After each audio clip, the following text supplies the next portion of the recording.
नमस्कार दोस्तों, मेरा नाम वैशाख साबू है और मैं YouTube में वीडियोस डालता हूँ ईशा फाउंडेशन के बारे में।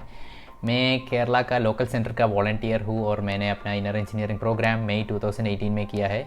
तो आज के इस वीडियो में मैं अपना योगासनास का एक एक्सपीरियंस या रिव्यू देना चाहता हूँ। योगासनास एक ईशा हठ योगा प्रोग्राम है, तो मैं उसके बारे में और बात करना चाहता हूँ। मैं प्रोग्राम के बारे में उतना बात नहीं करूँगा कि क्या होता है, क्या क्या आसना होता है, उसके बारे में नहीं बात करूँगा। वो डिटेल्स चाहिए तो आप किसी भी हठ योगा टीचर या ईशा फाउंडेशन के वेबसाइट जा सकते हो। पर इसमें मैंने वो प्रोग्राम क्यों किया और उसमें से मुझे क्या मिला, उसके बारे में मैं और बात करना चाहता हूँ, ताकि मैं सोचता हूँ कि मेरे एक्सपीरियंस से शायद किसी आपके साथ कोई कनेक्ट करे और शायद आपको लगे ये आपके लिए भी सपोर्टिव होगा। तो मैंने अपना इनर इंजीनियरिंग प्रोग्राम मई 2018 में किया और उसके बाद 40 डेज़ का मंडला था और मैंने केरला से लखनऊ गया था अपना एमफिल क्लिनिकल साइकोलॉजी में एडमिशन के लिए। मैं अमेठी में पढ़ रहा था, तो उस समय उधर एक योगासनास का प्रोग्राम लोकल सेंटर में मुझे नोटिफिकेशन मिला और मैं जाकर वॉलंटियर भी कर रहा था हॉल सेटअप के लिए। और मैं सोच रहा था कि योगासनास बहुत आसान होगा, क्योंकि इनर इंजीनियरिंग प्रोग्राम में शांभवी महामुद्रा बैठकर हम उतना फिजिकली इंटेंसिव नहीं है। तो मैंने सोचा अच्छा ठीक है, ईशा फाउंडेशन का सब प्रोग्राम ऐसे ही होगा, बहुत मस्त होगा, चिल होगा। तो ऐसे गया था योगासनास। पर ये मेरे लिए थोड़ा बहुत मुश्किल ही रहा, क्योंकि उसमें प्रॉपर आसनास भी सिखाए थे कि हाथ को पैर तक छूना, ये सब था और मैं कुछ नहीं कर पा रहा था। मैं बहुत मुश्किल से कर पा रहा था।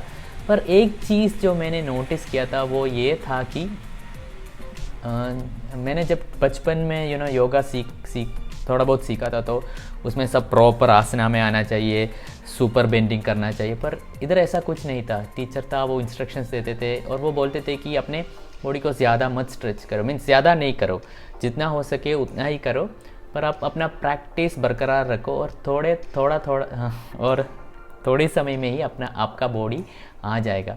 तो मुझे लगा ऐसा होता है क्या, पर मुझे लगता है कि तीन या 5 दिन का क्लास था, पता नहीं था।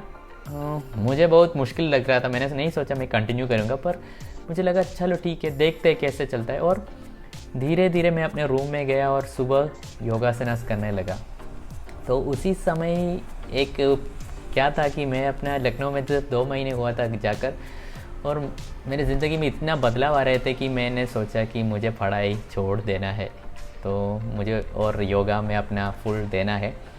तो उस समय बहुत प्रॉब्लम्स हुआ घर में, क्योंकि कोई समझ नहीं पा रहा था कि ये क्या बकवास बोल रहा है कि ये सडनली योगा करना चाहता है, पढ़ाई छोड़ देना चाहता है। क्योंकि मैंने खुद कहा था कि ये मेरा पैशन है, मुझे साइकोलॉजी करना है, और फिर मैं गया था और सडनली ऐसे बोल रहा था। तो उनके हिसाब से बहुत ठीक है, पर मुझे पता था कि मुझे ये करना है।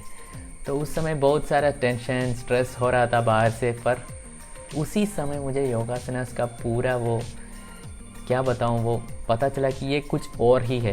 क्योंकि बाहर से इतना टेंशन था, पर फिर मैं हर दिन उठकर योगासनास करता था और शांभवी करता था। और ऐसा नहीं कि मेरा पूरा सिचुएशन बदल गया और सब ठीक हो गया, सब बराबर मुश्किल ही था, पर अंदर से कुछ था जो मुझ में था कि कुछ तू जस्ट बी देयर, कुछ नहीं होने वाला। और वो 2-3 महीना पीरियड मुझे सिर्फ ये योगासनास और शांभवी ने मुझे निकाल दिया। तो मैं आपसे ये बताना चाहता हूँ कि कल एक योगासनास का एक शॉर्ट फिल्म निकला है योगावाणी में, वो डिस्क्रिप्शन में है, और अगर यूट्यूब में है तो आप अभी ऊपर आ रहा होगा। तो मैं चाहता हूँ कि आप वो डेफिनेटली देखें, क्योंकि योगासनास मेरे लिए वो एक अलाइव प्रोसेस। सदगुरु बोलते हैं कि ये ऐसा नहीं है कि कुछ आसना है, ये एक ज़िंदा प्रोसेस है। अगर आप ये इसे करोगे तो इसमें अपना ही एक जान है।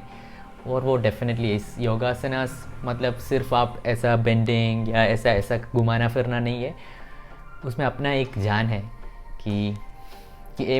मुझे अब भी याद है कि टीचर ने उसमें क्लास में बोला है कि योगासनास अगर आप ये प्रैक्टिस करोगे तो आप वो अलाइनमेंट है जो सूर्य और चंद्र का जो अलाइनमेंट है, वो एनर्जीज है, वो आप में भी आसानी से एक्टिवेट हो जाएगा। और डेफिनेटली जब भी मैं योगासनास करता हूँ मुझे बहुत काम और इतना पीस मिलता है। तो डेफिनेटली मैं आपको कहूँगा कि अगर आप कोई भी स्ट्रेस से गुजर रहे हो, या पता है ना जो बहुत सारी चीज़ें हमारे साथ होते हैं, तब हम चाहते हैं कि एक दोस्त हो जो हमें ठीक से समझे, जो हमारी बात सुन सके। पर ऐसा दोस्त मिलना बहुत मुश्किल है, पर योगासनास आपको वो सब देगा और उससे भी ज़्यादा देगा। तो पता नहीं अगर आपको ये वीडियो इन्फॉर्मेटिव लगा कि नहीं, पर ईशा हठ योगा एक it's a different thing, it's totally एक अलग ही चीज़ है। मैंने बहुत सारी इंस्टाग्राम वो सब में योगा वोगा देखा है, और जब मैं बहुत छोटा था तो एक योगा क्लास के लिए गया था। और ईशा हठ योगा एक डिफरेंट ही कुछ है उसमें, वो आपको एक्सपीरियंस करना पड़ेगा। मैं इतना ही अपने शब्द में बोल सकता हूँ, और मेरा हिंदी भी उतना ठीक नहीं है, तो मैं कोशिश कर रहा हूँ। तो अभी ईशा हठ योगा प्रोग्राम चल रहा है, मैं एक ईशा हठ योगा टीचर फाइंडर लिंक नीचे डाल दूँगा, तो आप उसको क्लिक कीजिए और आप कोई भी अपना सिटी डाल दो तो आपको ईशा हठ योगा टीचर्स मिल जाएगा। तो आप उनको कॉल करके पूछ सकते हो, क्योंकि ये सिर्फ क्लास में ही लर्न कर सकते हैं, आपको ऑनलाइन नहीं दिया जाएगा।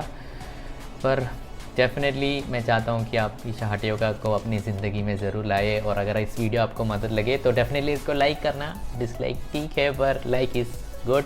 और डेफिनेटली मेरा हिंदी चैनल को सपोर्ट करना भाई, सब्सक्राइब करके आप किसी भी अपने दोस्त को ये शेयर कर सकते हो, क्योंकि योगासनास में और भी वीडियोस डालूँगा। तो टेक केयर गाइस, नमस्कारम।